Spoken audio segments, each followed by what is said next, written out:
Hello, welcome to another one of PCB's acoustic educational videos. My name is Mark Valentino. I work as a product manager here at PCB for the acoustics division. Today we're going to learn proper maintenance and the do's and don'ts of test and measurement microphones. Test and measurement microphones are very delicate instruments. In order for them to have a low noise floor to be used in anechoic chambers or low noise applications, they need to be very sensitive. So the diaphragm is a very thin steel alloy material that's less than 1,000 thick, 0.02 millimeters. This can be damaged very easily. Anything that touches the diaphragm, presses against the diaphragm, or contaminates it can damage the diaphragm itself. Any dust, dirt, or moisture on the diaphragm can mass load it and change its sensitivity. So we want to make sure we keep it as clean as possible. You should never try to clean a diaphragm. If there's some dust on the diaphragm, the best way to get the dust off is take a light air blow bulb going across the diaphragm, not at it, but across the diaphragm, blow the air through the gray cap. Never use high pressure directly pointed at the diaphragm. Never use a Q-tip or liquid to clean the diaphragm itself. Any pressing down on the diaphragm or touching the diaphragm can damage it. The only purpose of a gray cap is to protect the diaphragm.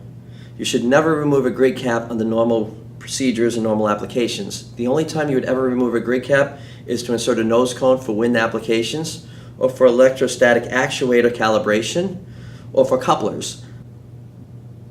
For calibration, you never remove the grid cap.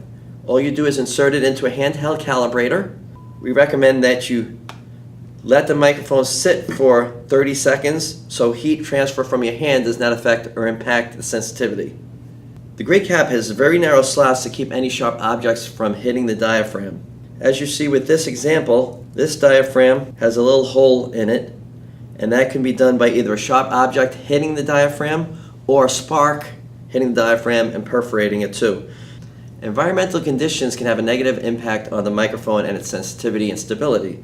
Don't ever expose a microphone to water or 100% humidity, oil, moisture, because this could have a negative impact either through mass loading the diaphragm or causing some of the backplane charge to dissipate. Also, high temperatures can have a negative impact on the microphone too, so only use the microphone to its available operating temperatures. All the microphones have a vent that allows you to equalize pressure.